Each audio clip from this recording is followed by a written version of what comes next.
The cool autumn breeze swept through Central Park as Mason Wells checked his watch. Another board meeting in 30 minutes.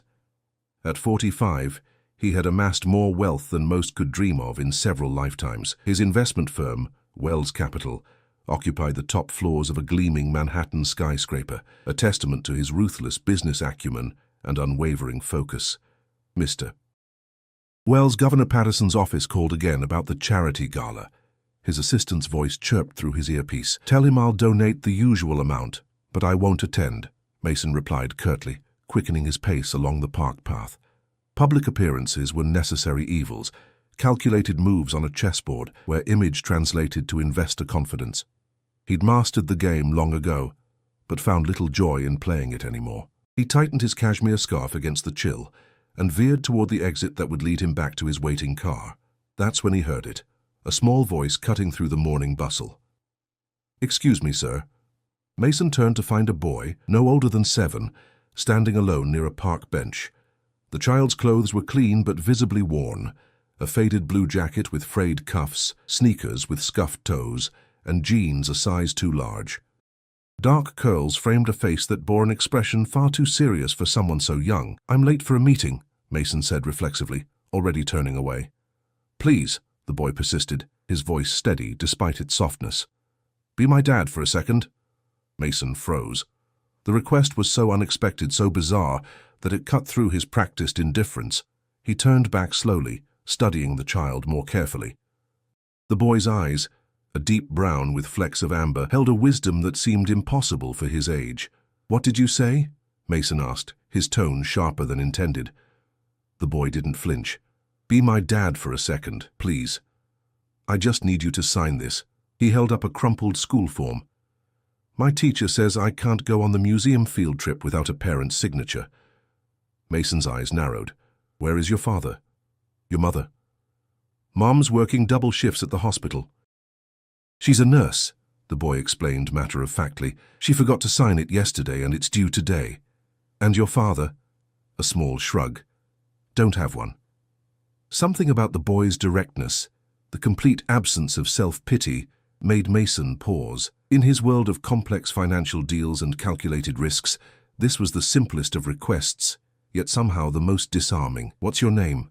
Mason asked, surprising himself with the question. "Elijah.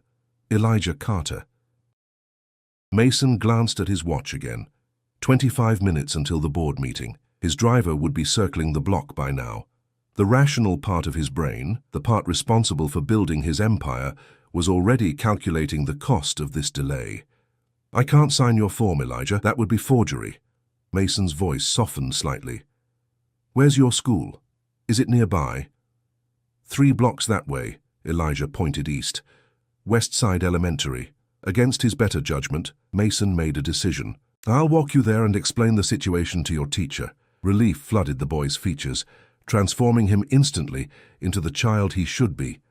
"Really?" "Thank you." As they walked, Mason's assistant called twice. He silenced both calls. Elijah filled the silence with observations about everything they passed. A particular cloud formation, a dog that looked like his neighbors, the way the morning light hit the buildings. His perspective was refreshingly uncomplicated. "What grade are you in?" Mason asked during a brief lull. "Second, Mrs. Patterson's class." "And the field trip, where are you going?" "The Natural History Museum. We're studying dinosaurs." Elijah's face lit up. "Did you know T-Rex couldn't actually run? If it went too fast, it would break its legs because it was so heavy." Despite himself, Mason smiled. "I didn't know that. My mom got me a book from the library. I've read it 14 times. Pride colored the boy's voice. "She says I might be a paleontologist someday." They reached the school, a modest brick building with children's artwork displayed in the windows. The morning bell had already rung, and the playground stood empty. At the front office, Mason introduced himself to the secretary, who regarded him with undisguised suspicion until he explained the situation. Moments later, Mrs. Patterson arrived, a kind-faced woman in her 50s whose eyes widened in recognition when she saw Mason. "Mr. Wells?" "The Mason Wells." Mason nodded curtly. "Elijah here tells me he needs this form signed for tomorrow's field trip." Mrs. Patterson blinked in confusion. "I'm sorry, but how do you—" "We met in the park," Mason cut in, His mother works double shifts and couldn't sign the form. I offered to explain the situation. Understanding dawned on the teacher's face. Of course. We can make an exception in this case. She smiled at Elijah. Why don't you head to class? We're about to start math. As Elijah turned to go, he looked up at Mason. Thank you for being my dad for a second. Something shifted in Mason's chest, a sensation so foreign he couldn't immediately identify it. The boy's simple gratitude cut through years of practiced detachment. You're welcome, Elijah. After the boy disappeared down the hallway, Mrs. Patterson turned to Mason. That was incredibly kind of you, Mr. Wells. Elijah is one of our brightest students, but his situation is challenging. His mother works as a nurse? Mason found himself asking. Sarah Carter. Yes. She's raising him alone since his father left when Elijah was an infant. She works at Metropolitan Hospital, often double or triple shifts. She's devoted to Elijah, but it's not easy. Mason nodded, absorbing this information with the same focus he applied to market analyses. Ensure Elijah gets to go on that field trip. Send the invoice for his admission and bus fare to my office. He handed her his business card. The teacher's eyes widened. That's very generous, but it's nothing, Mason said, already turning to leave. I have a meeting to attend. Back in his car, Mason found himself distracted during the short drive to his office. Elijah's words echoed in his mind. Please be my dad for a second. The board meeting proceeded as expected. Quarterly projections, acquisition proposals, risk assessments. Mason contributed with his usual incisiveness, but his thoughts kept drifting to the boy in the park. When the meeting finally concluded, he remained seated as the others filed out. Everything all right, Mason? Asked Gregory Hughes, the company's CFO and Mason's oldest associate. Fine, Mason replied automatically. Then, after a pause, Greg, do you still serve on the board of Metropolitan Hospital? Gregory's eyebrows rose in surprise. Going on 15 years now. Why? No reason, Mason said, gathering his papers. I might have a project in mind. That evening, instead of his usual working dinner, Mason found himself researching West Side Elementary on his tablet. The public school served a primarily working-class neighborhood and had recently faced budget cuts. Their science program, including the field trips that clearly meant so much to young Elijah, was at risk. Mason's finger hovered over his assistant's number. A plan was forming in his mind, a simple solution to what most would consider a minor problem. Yet something held him back. This wasn't like his other philanthropic endeavors, calculated for maximum tax advantage and public relations value. This felt personal. His phone rang, interrupting his thoughts. The caller ID showed his estate manager in the Hamptons, probably calling about preparations for the upcoming weekend. Mason let it go to voicemail. Instead, he found himself staring at the Central Park skyline outside his penthouse window, remembering the determined look in Elijah's eyes. Please, be my dad for a second. For a man who had everything, it was strange how those words had made him realize what he lacked. 3 days later, Mason's driver pulled up to Metropolitan Hospital's staff entrance. He'd instructed Roberts to arrive at precisely 7:45 p.m., the end of the evening shift, according to the schedule he'd discreetly obtained from Gregory's hospital connections. Wait here, Mason told Roberts, straightening his tie as he stepped from the car. The autumn evening had turned chilly, with the first hints of winter in the air. Mason had traded his usual bespoke suit for something more understated, a simple navy blazer and charcoal slacks. He didn't want to draw attention, though he realized the absurdity of that thought.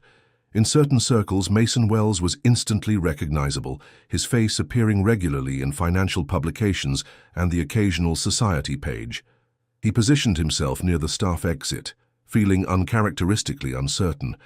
What exactly was he doing here? He told himself it was simple curiosity, a loose end to tie up before moving on.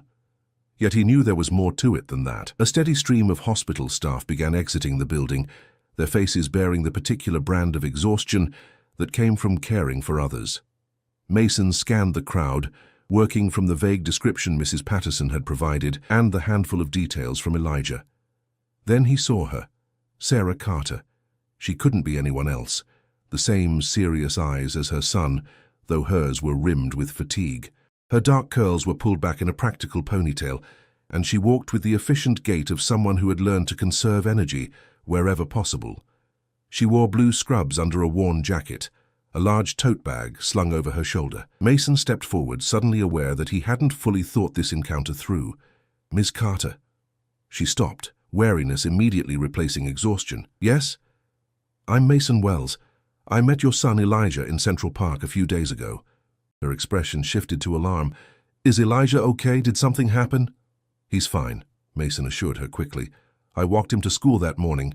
He needed a form signed for a field trip." The tension in her shoulders eased slightly, but confusion remained.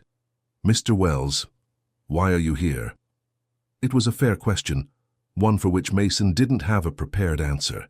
In negotiations, he never entered without knowing his desired outcome and several paths to achieve it. This situation was different. "I wanted to make sure Elijah got to go on his field trip," he said finally, "to the Natural History Museum." Sarah's expression softened. "Yes, he went yesterday. He hasn't stopped talking about it." A small smile touched her lips. Apparently, the T-Rex was even bigger than he'd imagined. Mason found himself returning her smile. He mentioned his fascination with dinosaurs. "Wait," Sarah said, realization dawning. "Mason Wells. You're that Mason Wells?" Her eyes widened. "The school mentioned a benefactor covered the field trip costs for several students, but I never imagined—" She shook her head in disbelief. "It was nothing," Mason said, feeling strangely exposed. "It wasn't nothing to Elijah," she countered. "He was so excited he could barely sleep the night before." She studied him with newfound curiosity. "But that doesn't explain why you're here now." Mason had asked himself the same question repeatedly during the drive over. The truth was, something about that brief interaction with Elijah had stuck with him, had burrowed under his skin in a way few things did anymore. "I thought perhaps we could discuss a more permanent arrangement," he said, falling back on the formal language of business. "A scholarship of sorts for Elijah." Sarah's expression hardened instantly. "We don't need charity, Mr. Wells." "It's not charity," Mason replied, though even he recognized the falsehood. "It's an investment in potential. Your son is clearly bright." "He is," she agreed, pride momentarily overriding her defensiveness. "But we're managing just fine." Mason thought about the frayed cuffs on Elijah's jacket, the worn sneakers. He thought about Sarah working double shifts while her son navigated the park alone before school. Managing seemed a generous assessment. "Of course," he said, backpedaling. "I didn't mean to imply otherwise." An awkward silence fell between them. In the distance, an ambulance siren wailed. "Look, Mr. Wells," Sarah finally said, her voice softening slightly. "I appreciate what you did for Elijah, truly, but we're strangers to you. Why would you want to help us?" It was the question Mason had been avoiding. Why indeed? He had donated millions to various causes over the years, hospitals, universities, arts organizations. But those were strategic decisions, carefully calculated for maximum benefit. This was different. This was personal. "Your son asked me to be his dad for a second," Mason said quietly. "No one has ever asked me that before." Something flickered in Sarah's eyes. Understanding, perhaps, or sympathy. She glanced at her watch. "I need to get home to Elijah. Mrs. Wilson from upstairs is watching him, but she goes to bed early." Mason nodded, disappointed but not surprised. "Of course." Sarah hesitated, then reached into her bag for a pen. She scribbled something on a small notepad and tore out the page. "This is my number. If you're serious about wanting to help Elijah, maybe we can talk." She handed him the paper. "But I want to be clear. I'm not looking for a handout or a savior." "Understood," Mason said, pocketing the number. As she turned to go, Mason called after her. "Ms. Carter, would it be all right if I sent Elijah something? A book about dinosaurs, perhaps?" Sarah studied him for a long moment. "He'd like that," she said finally. And then she was gone, striding toward the subway entrance with the same purposeful efficiency she'd displayed at first. Mason returned to his car, unsettled in a way he rarely experienced. Roberts raised an eyebrow in the rearview mirror, but knew better than to ask questions. "The office," Mason instructed, though it was nearly 9 o'clock. At Wells Capital, the night cleaning crew was making their rounds. Mason nodded to the security guard and took the private elevator to his floor. The familiar surroundings of his office, the awards on the walls, The view of the city skyline, the antique desk that had once belonged to his father, usually brought a sense of accomplishment. Tonight, they felt hollow. He opened his laptop and began a search for children's books about paleontology. After selecting several highly rated options, he paused, finger hovering over the purchase button. Was this crossing a line? Sarah had given permission, but Mason recognized he was entering uncharted territory. His phone rang. Caroline Bennett, his ex-wife. "Mason, did you forget about the foundation dinner next Friday?" she asked without preamble when he answered. "No," he lied. In truth, he had forgotten entirely. The Bennett Wells Foundation had continued its work after their divorce 5 years ago, with both of them maintaining professional involvement despite their personal separation. "Good, because the Morgan Museum is counting on our announcement about the new wing. The press will be there." Mason rubbed his temples. "I'll be there, Caroline. Are you all right? You sound distracted." Mason considered telling her about Elijah and Sarah, but decided against it. Caroline would analyze his interest through the lens of their own failed relationship, their mutual decision not to have children, the growing distance that had eventually made their marriage unsustainable. "Just tired," he said instead. "It's been a long week." After hanging up, Mason returned to the book order and completed the purchase, adding a note to have them gift-wrapped and delivered to the Carter apartment. The address had been easy enough to obtain through his network. Over the next 2 weeks, Mason found himself thinking about Elijah frequently. He wondered if the boy had received the books, if he'd liked them. Several times, he took out the paper with Sarah's number, but always stopped short of calling. What would he say? What did he actually want from this connection? The answer came unexpectedly, during a meeting with the board of his family's foundation. They were discussing annual grants, and the focus had turned to education initiatives. "The problem with these school programs," remarked Bernard Hoffman, a longtime board member, "is that they're like placing a Band-Aid on a bullet wound. The issues are systemic, so we shouldn't try at all," Mason asked, more sharply than intended. Bernard looked surprised at his tone. "I'm simply suggesting we focus our resources where they'll have maximum impact." Maximum impact. It was the phrase Mason himself had used countless times when evaluating potential investments or philanthropic endeavors. Suddenly, it felt cold, detached from the human reality of people like Sarah and Elijah, people who needed help now, not when some perfect systematic solution materialized. After the meeting, Mason finally called the number Sarah had given him. "Hello." Her voice sounded wary. "Ms. Carter, it's Mason Wells. I was hoping we could meet again." "To discuss that scholarship for Elijah?" There was a long pause. "Elijah loved the books," she said finally. "He sleeps with the T-Rex encyclopedia under his pillow." Mason felt an unexpected warmth spread through his chest. "I'm glad." Another pause. "I'm off this Sunday afternoon. There's a coffee shop near our apartment, Cornerstone Cafe on 76th. "I'll be there," Mason promised. "What time works for you?" 2 o'clock, and Mr. Wells, Elijah will be with me." After they hung up, Mason sat back in his chair, a strange mixture of anticipation and nervousness washing over him. Sunday couldn't come soon enough. When the day finally arrived, Mason found himself changing his outfit 3 times, something he hadn't done since his first major investor presentation 20 years ago. He ultimately settled on casual slacks and a light sweater, determined not to intimidate with his usual formal attire. The cafe was modest but charming, with mismatched furniture and local artwork on the walls. Mason arrived 15 minutes early, securing a corner table away from the windows. He ordered a black coffee and waited, checking his watch every few minutes. At precisely 2 o'clock, the bell above the door chimed. Sarah entered, Elijah's small hand clasped firmly in hers. The boy was wearing a new jacket, still modest, but without the frayed cuffs of the previous one. When he spotted Mason, his face lit up with recognition. "It's you, the park dad." Sarah looked mortified, but Mason found himself laughing genuinely for the first time in longer than he could remember. "Hello again, Elijah." As they approached the table, Mason noticed Sarah scrutinizing him, perhaps searching for hidden motives or signs of insincerity. Whatever she saw must have reassured her, because she smiled. A real smile that transformed her tired features and revealed a glimpse of the woman she might be under different circumstances. "Thank you for the books, Mr. Wells," she said, sliding into the seat across from him. They were very generous. Too generous, Elijah added with the brutal honesty of childhood. Mom said we might have to sell one to pay the electric bill, but I convinced her not to. Sarah's cheeks flushed. Elijah! Mason pretended not to notice her embarrassment. Well, I'm glad you kept them all, and please call me Mason. As Elijah launched into an enthusiastic description of his favorite dinosaur facts, Mason caught Sarah's eye across the table. In that moment, something passed between them.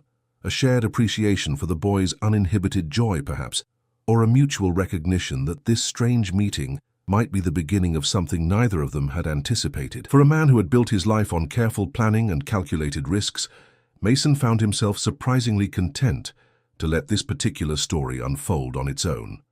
By early December, a tentative routine had formed. Mason met with Elijah and Sarah every Sunday afternoon. Sometimes they visited museums or the zoo, other times they simply walked through the park or sat in the cafe near Sarah's apartment. The scholarship for Elijah had been established, carefully structured as an educational trust that Sarah could access for anything related to her son's development, from school supplies to extracurricular activities. Today, they were at the Natural History Museum again, Elijah's favorite place. The boy raced ahead to the dinosaur exhibit he'd visited countless times, while Mason and Sarah followed at a more measured pace. He's doing much better in school, Sarah said, watching her son with evident pride. His teacher says his confidence has improved dramatically. He's a remarkable child, Mason replied. Over the past weeks, he'd grown increasingly impressed by Elijah's quick mind and insatiable curiosity. Sarah glanced at him, a small smile playing at her lips. You know, when we first met, I thought you were just another rich guy with a guilty conscience looking for a charity case. Mason winced. And now? Now I think you're a good man who's been alone too long. Her directness, so similar to her son's, never failed to catch Mason off guard. Before he could respond, Elijah called from across the hall. Mom? Mason, come see the new Triceratops display. As they watched Elijah press his face against the glass, eyes wide with wonder, Mason felt a strange contentment he hadn't experienced in years, perhaps ever. His phone buzzed in his pocket, likely another message from Caroline about the Foundation's upcoming holiday gala, but for once, he didn't immediately check it. Penny, for your thoughts? Sarah asked, noticing his momentary distraction. I was just thinking about how unexpected all this is, Mason admitted. If you'd told me 3 months ago that I'd be spending my Sundays at museums with a 7-year-old paleontologist in training. Sarah laughed, a warm, genuine sound that Mason had come to look forward to. Life has a way of surprising us. After the museum, they stopped for hot chocolate at a small cafe near Central Park. Elijah, chocolate mustache adorning his upper lip, looked between the adults with a thoughtful expression. Mason, are you going to come to my school play? He asked suddenly. I'm a tree, but I have 3 whole lines. Mason hesitated, glancing at Sarah. They had established a comfortable routine, but this felt like crossing into new territory. When is it? Next Thursday evening, Sarah answered. It's their holiday production. I'd be honored to attend, Mason said, meaning it. I'll adjust my schedule. Elijah beamed, then frowned slightly. Will you have to sit by yourself, though? Because Mom usually sits with Mrs. Wilson from upstairs. I'm sure I can find a seat, Mason assured him, amused by the boy's concern. You could sit with us, Elijah suggested, then added with disarming frankness, Mom said you're not her boyfriend, but you're not her boyfriend either. Sarah nearly choked on her hot chocolate. Elijah, I never said that. You told Mrs. Wilson that it was complicated, Elijah countered, complete with air quotes. Mason found himself laughing at Sarah's mortified expression. Well, I'd be happy to sit with you and your mom, complicated or not. Later, as they walked Sarah and Elijah to the subway station, Mason found himself wondering what exactly he was doing.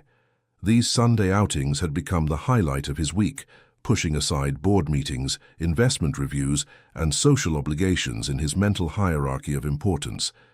The realization was both comforting and terrifying. You're quiet, Sarah observed as Elijah skipped ahead, pretending to be a velociraptor. Just thinking, Mason replied. Dangerous pastime. Indeed. He hesitated, then asked the question that had been building for weeks. Sarah, would you consider joining me for dinner sometime? Just the 2 of us. She looked surprised, then thoughtful. Like a date? Yes, Mason said, abandoning pretense. Exactly like that. Sarah studied him for a long moment. I'd like that, she finally said, a slight blush coloring her cheeks. But it would have to be an evening when I'm not working and Mrs. Wilson is available to watch Elijah. I can wait, Mason assured her. The school auditorium was packed with parents, siblings, and grandparents when Mason arrived the following Thursday. He spotted Sarah near the front, saving him a seat as promised. She was wearing a simple green dress, the first time he'd seen her in anything other than scrubs or casual weekend clothes, and had done something different with her hair. The effect was striking. You look lovely, he said quietly, as he took the seat beside her. Thank you, she replied, seeming both pleased and slightly uncomfortable with the compliment. I don't get many opportunities to dress up. The lights dimmed before Mason could respond, and the elementary school production of Winter in the Forest began. Elijah, true to his word, played a tree, the tallest one, with an impressively constructed costume of brown and green crepe paper. When he delivered his 3 lines without a single mistake, Mason found himself applauding as enthusiastically as any proud parent. After the performance, they waited in the hallway for Elijah to change out of his costume. Several other parents nodded politely to Sarah, their curious glances at Mason not going unnoticed. They're wondering who you are, Sarah murmured, amusement in her voice. What have you told them? Nothing. It's none of their business. She hesitated. Though Elijah has started telling people you're his special friend. The phrase caught Mason off guard, its childish simplicity somehow perfectly encapsulating their unusual relationship. Before he could respond, Elijah burst from the classroom, beaming with post-performance excitement. Did you see me? Did you hear my lines? Mrs. Patterson said I was the best tree she's ever had in the play. You were magnificent, Mason assured him, surprising himself by kneeling down to the boy's level. A true thespian in the making. What's a thespian? Elijah asked. An actor, Sarah explained. A very good one. As they walked toward the exit, one of the teachers approached them, a younger woman Mason hadn't met before. Ms. Carter, could I speak with you for a moment about the holiday food drive? Of course, Sarah replied. Mason, would you mind waiting with Elijah? As Sarah stepped away with the teacher, Elijah slipped his small hand into Mason's, a gesture that had become increasingly common during their outings. The simple trust implied by that tiny hand never failed to move something deep within Mason's chest. Mason, Elijah said seriously, do you like my mum? The directness of the question was pure, Elijah. Yes, I do, Mason answered honestly. Your mum is a remarkable woman. Elijah nodded, satisfied. She likes you too. She smiles more now. Before Mason could process that revelation, a man's voice cut through the hallway noise. Elijah, is that you, buddy? Mason turned to see a man in his mid-30s approaching them. He was handsome in a conventional way, with the casual confidence of someone used to getting what he wanted. His expensive leather jacket and designer jeans spoke of money, though not on Mason's level. Elijah's hand tightened around Mason's, his body tensing. Dad? The word hit Mason like a physical blow. Dad. This was Elijah's father, the man who had left when Elijah was an infant, according to Mrs. Patterson. The man crouched down, arms outstretched. Hey, little man, you've gotten so big. Elijah didn't move toward the embrace, remaining firmly at Mason's side. What are you doing here? I came to see you in your play, of course. You were awesome. He glanced up at Mason, a flicker of confusion crossing his features. I'm David Carter, Elijah's father. Mason's mind raced. In all their conversations, Sarah had never mentioned that her ex-husband shared her last name, which meant they had been married, and despite what Mrs. Patterson had said about him leaving when Elijah was an infant, the boy clearly recognized his father. Mason Wells, he replied stiffly, extending his free hand. David's eyes widened in recognition. The investor? Wow. He looked between Mason and Elijah, clearly trying to piece together the relationship. Are you a friend of Sarah's? Before Mason could answer, Sarah returned, stopping abruptly when she saw David. All color drained from her face. David, what are you doing here? I came to see our son's play, David replied, as if it were the most natural thing in the world. You look good, Sarah. The tension between them was palpable. Mason felt Elijah's hand squeeze his even tighter. We need to go, Sarah said, her voice tight. Elijah has school tomorrow. Wait, David protested. I was hoping we could talk, all of us. His gaze lingered on Mason, or maybe just the three of us, family only. Something protective surged in Mason's chest. I believe Sarah said they need to leave. David's expression hardened slightly. No offense, but this is between me and my family. Mason is coming with us, Elijah said suddenly, his young voice unwavering. He's more family than you are. An uncomfortable silence followed the boy's declaration. David looked stunned, then hurt, then angry in rapid succession. I see, he said finally. Well, I'm staying at the Parker Hotel for a few days. Call me when you're ready to talk, Sarah. He turned and walked away without another word.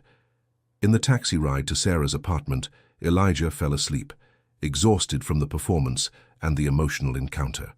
Mason and Sarah sat in silence until they were nearly at her building. I should have warned you, Sarah said finally, her voice barely above a whisper. I had no idea he was back in town.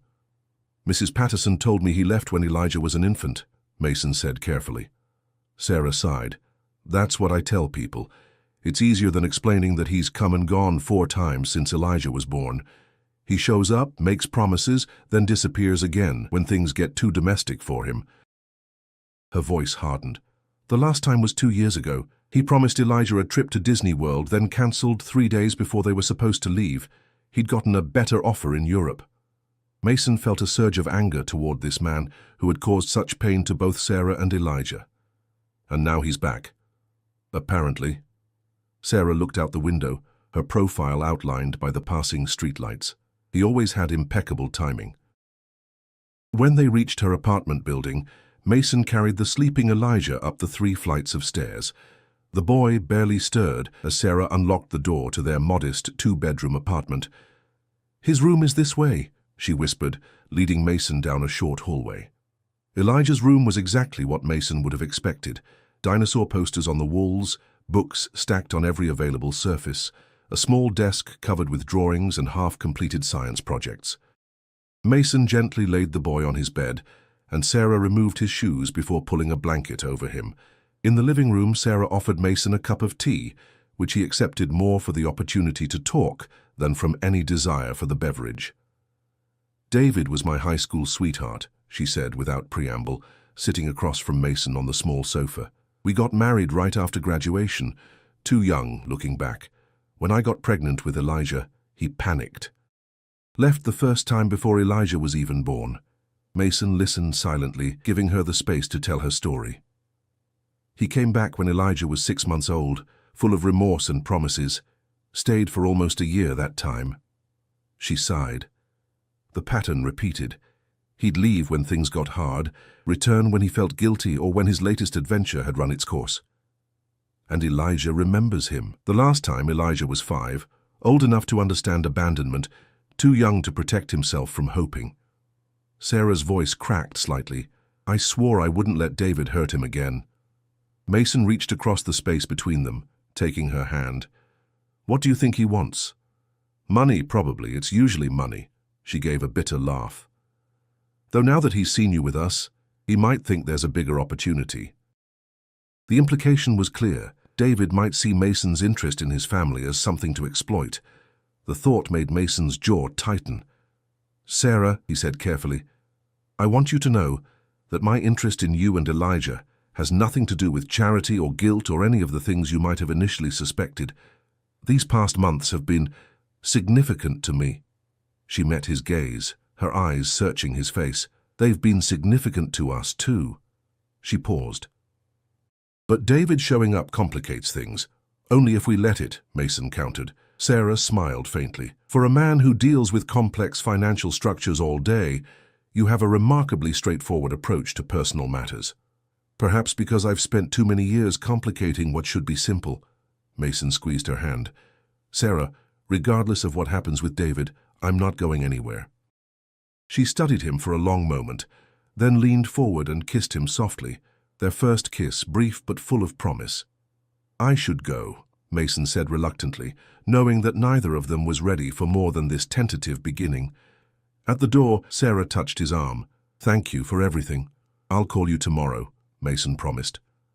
The next morning, Mason was reviewing acquisition proposals in his office when his assistant interrupted with an unexpected visitor. "Sir, there's a David Carter here to see you. He doesn't have an appointment, but he's quite insistent." Mason's surprise quickly turned to wariness. "Send him in." David entered with the same casual confidence he'd displayed at the school, though it seemed slightly diminished in the imposing surroundings of Mason's office. "Mr. Wells," he began. Declining to sit in the chair Mason indicated, "I'll get right to the point. I want to know what your intentions are toward my family." The audacity of the question momentarily stunned Mason. "Your family? Sarah and Elijah are still legally my family," David stated. "Sarah and I never divorced." The revelation hit Mason like a physical blow. Not divorced, which meant, "You're still married," he said flatly. David nodded, a hint of satisfaction in his expression at Mason's obvious shock. "Going on 9 years now." Mason stared at David, his mind racing to process this revelation. "Does Sarah know you're here?" "No," David admitted, finally taking the seat across from Mason's desk. "But I think we should talk, man to man." Mason's instinct was to throw David out of his office, but years of high-stakes negotiations had taught him to control his emotions. "I'm listening." "I made mistakes," David began, his tone practiced, as if he'd rehearsed this speech. "I was young, scared of responsibility, but I've changed. I want another chance with my family." "Your family that you've abandoned repeatedly?" Mason couldn't keep the edge from his voice. David's expression hardened. "Look, I don't know what Sarah's told you, but enough for me to understand the pain you've caused Elijah," Mason interrupted. "A child who flinches at the mention of Disney World because his father broke yet another promise." David had the grace to look ashamed, if only momentarily. "I want to make amends. I have a good job now, stability. I can provide for them." "Sarah doesn't need your provision," Mason countered. "She's managed admirably without you." "With your help recently," David shot back. "But she's still my wife. We took vows." "Vows you've broken repeatedly." The two men stared at each other across the desk, the tension palpable. "What do you want, David?" Mason finally asked. "Really want?" David hesitated, then reached into his jacket pocket and pulled out a folded document. "I want a fresh start with my family." "But if that's not possible," he placed the paper on Mason's desk. "These are my terms." Mason opened the document, scanning its contents with growing disbelief. It was a crude settlement proposal. David would agree to a divorce and relinquish all claims to custody of Elijah in exchange for a substantial financial settlement. "You're trying to sell your family," Mason said, his voice dangerously quiet. "I'm being realistic," David countered. "Sarah and I are done. We both know that. But I have rights as Elijah's father, rights I could assert in court if necessary." He leaned forward. "That would be messy for everyone, especially Elijah." Mason had faced countless negotiations, had stared down adversaries across boardroom tables from New York to Tokyo, but never had he felt such cold fury as in this moment. "Get out of my office," he said, his voice controlled but lethal. "Think about it," David said, standing. "I'm at the Parker until Sunday. After that, my lawyer will be in touch." He strode to the door, then paused. "For what it's worth, Elijah seems to like you. That's something." After David left, Mason sat motionless, the settlement proposal still open on his desk.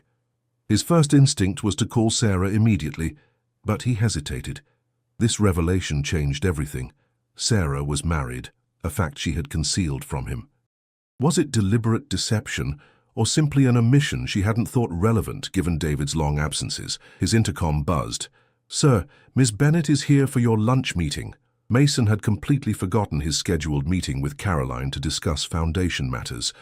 "Send her in," he said, hastily folding David's proposal and placing it in his desk drawer. Caroline entered, elegant as always in a tailored suit that complemented her silver-blonde hair.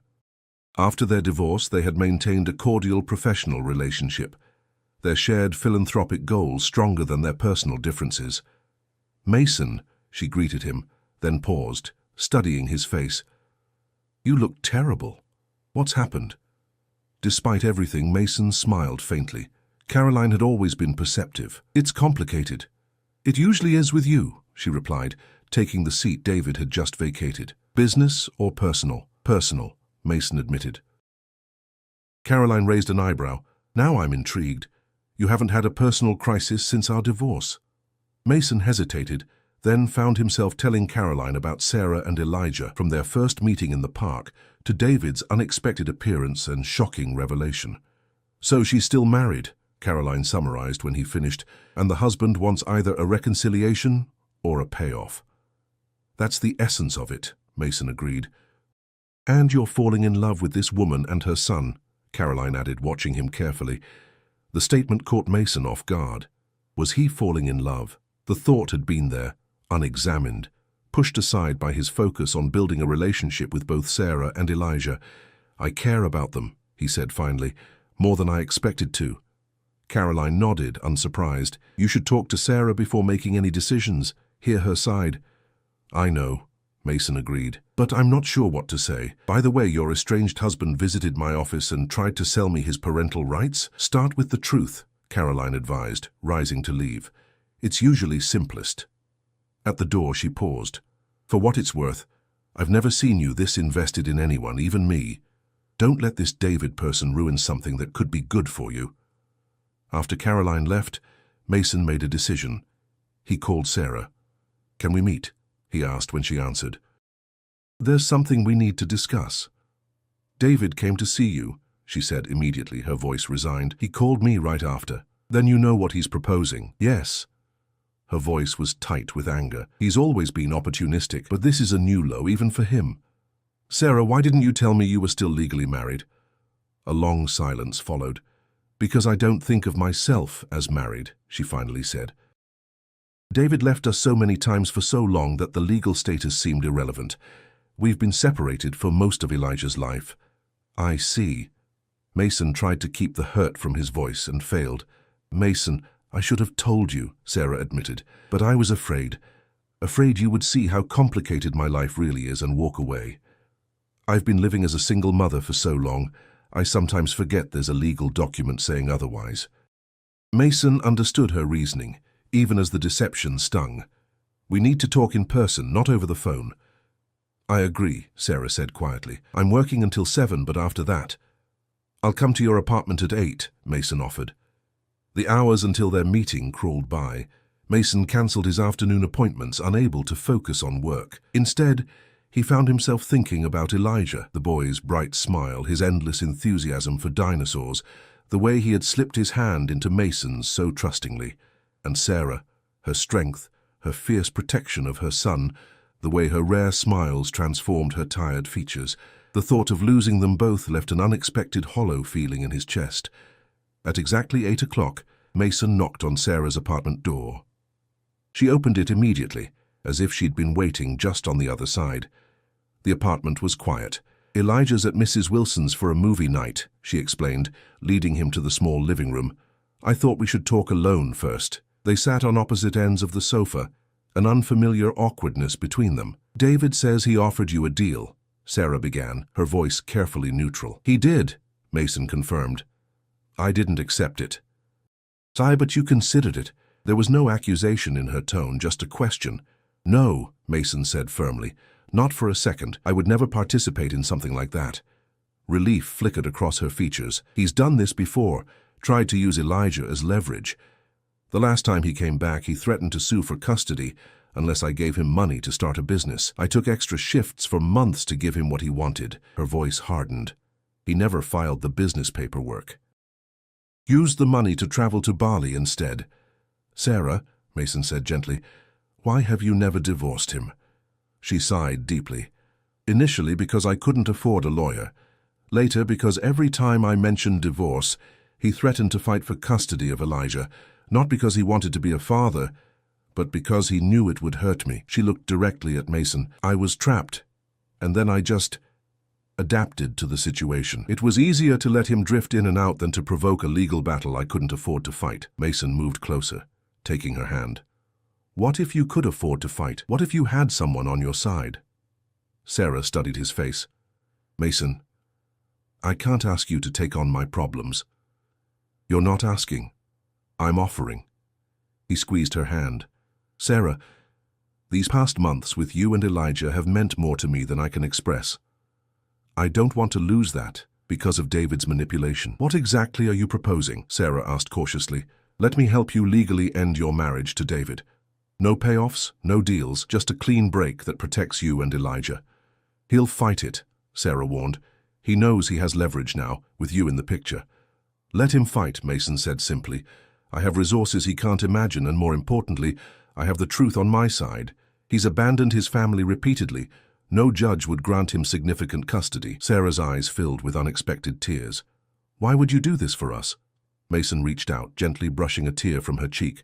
Because Elijah asked me to be his dad for a second, and I find that I want to be there for so much longer than that. He paused, gathering his courage. And because I've fallen in love with his mother. Sarah's breath caught. For a long moment, she simply looked at him, searching his face for any sign of uncertainty.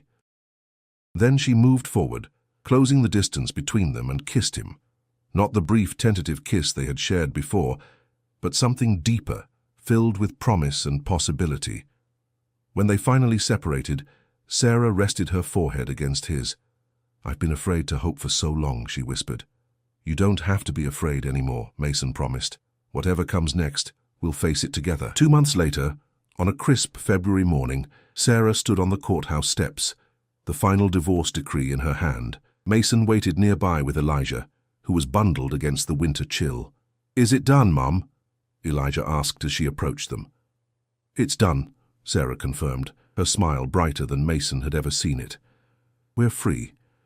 David had eventually accepted a reasonable settlement, enough to restart his life elsewhere, but far less than his initial demand. The threat of a public court battle against one of New York's most powerful businessmen had ultimately proven persuasive. What happens now? Elijah asked, looking between the adults. Mason knelt down to the boy's level. That depends, Elijah. I have something I'd like to ask both of you. He reached into his pocket and pulled out a small velvet box. I thought about doing this at a fancy restaurant or some meaningful landmark, but I realized the only thing that matters is that we're together. Sarah's eyes widened as Mason opened the box, revealing a simple but elegant diamond ring. Sarah Carter, will you marry me? He looked from her to Elijah. And Elijah, would you allow me the honor of being not just your dad for a second, but your dad for a lifetime? Tears spilled down Sarah's cheeks as she nodded, unable to speak. Elijah launched himself into Mason's arms with such force that he nearly knocked them both over. Yes, the boy shouted, his voice echoing across the courthouse plaza. Yes, yes, yes! Mason stood, lifting Elijah with one arm while reaching for Sarah with the other. As he held them both, he remembered that day in the park, a chance encounter that had changed everything. The words that had started it all echoed in his mind. Please, be my dad for a second. Sometimes, Mason reflected, a second was all it took to change a life forever. 6 months later, in a small ceremony attended by close friends and Sarah's co-workers, Mason and Sarah were married. Elijah served as best man, proudly carrying the rings on a small dinosaur-shaped pillow he had insisted on using. During the reception, Mason slipped away to the quiet garden of the venue, needing a moment alone to process the joy of the day.